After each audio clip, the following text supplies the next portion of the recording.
Kisah Muslim, kisah penggugah jiwa.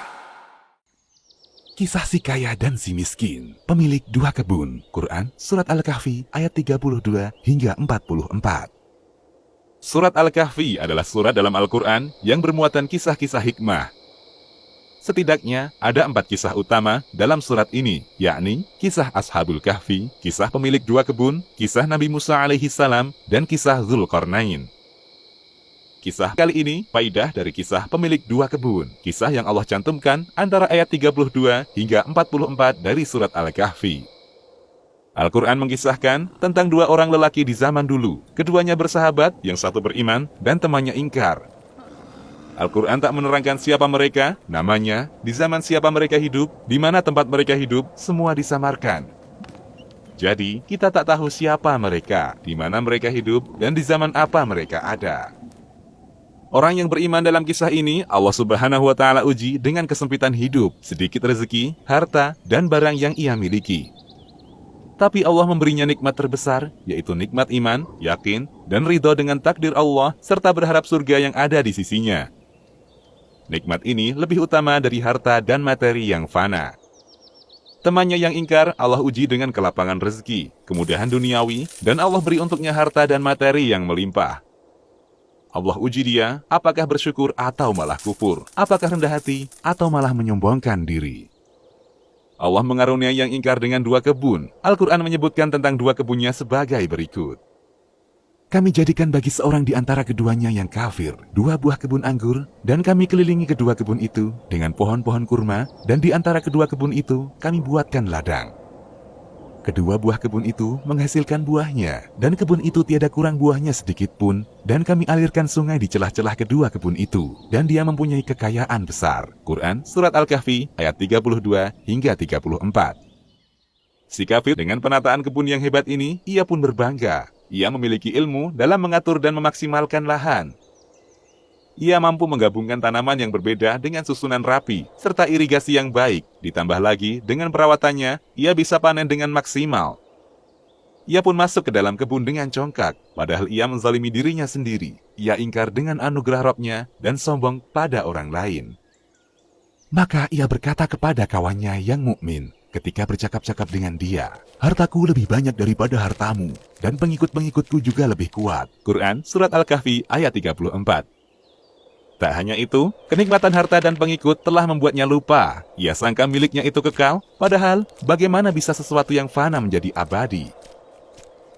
Dan dia memasuki kebunnya sedang dia zalim terhadap dirinya sendiri. Ia berkata, aku kira kebun ini tidak akan binasa selama-lamanya. Dan aku tidak mengira hari kiamat itu akan datang. Dan jika sekiranya aku kembalikan kepada Tuhanku, pasti aku akan mendapat tempat kembali yang lebih baik daripada kebun-kebunku itu. Quran, Surat Al-Kahfi, ayat 35 hingga 36. Demikianlah perasaan seseorang ketika merasakan puncak kuasa dan kaya. Ia pongah, menyangka karunia harta adalah bukti Allah sayang padanya. Sehingga ia mengira di akhirat akan mendapatkan kedudukan yang serupa, atau lebih baik lagi.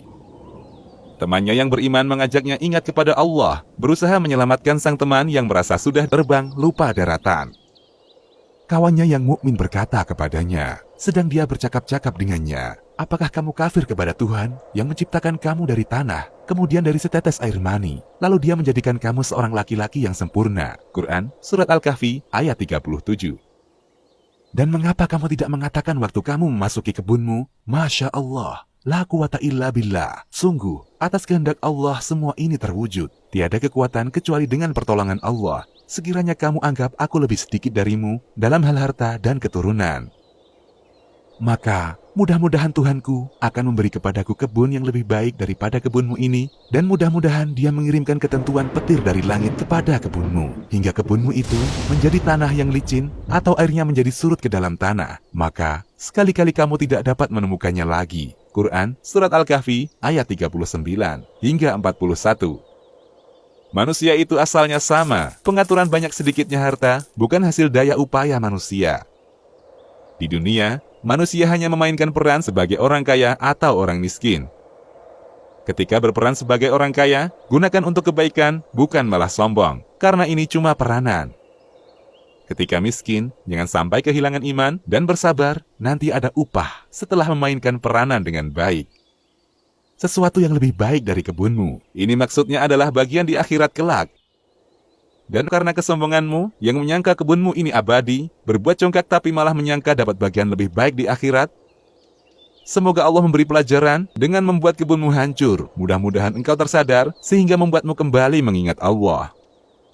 Dan harta kekayaannya dibinasakan. Lalu ia membolak-balikan kedua tangannya, tanda menyesal terhadap apa yang telah ia belanjakan untuk itu. Sedang pohon anggur itu roboh bersama para-paranya, dan dia berkata, "Aduhai, kiranya dulu aku tidak mempersekutukan seorang pun dengan Tuhanku." Quran Surat Al-Kahfi ayat 42.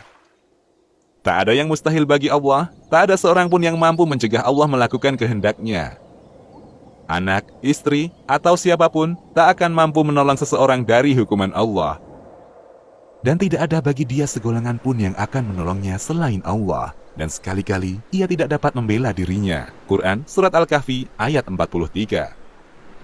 Demikianlah kisah yang penuh hikmah ini, kisah nyata yang pernah terjadi, agar kita tidak meniru yang salah dan tidak lagi mengulangi. Sesungguhnya Allah Maha Mampu dan Maha Perkasa. Kami tutup kisah ini dengan hadis Nabi SAW agar kita bisa memahami perbandingan nikmat iman dan nikmat dunia. Sesungguhnya Allah memberi dunia kepada siapa yang Dia cinta dan juga pada yang Dia benci. Tapi Dia tidak memberi nikmat agama ini, Islam dan iman, kecuali hanya pada orang yang Dia cintai. Hadis riwayat Al-Hakim dalam Al-Mustadrak.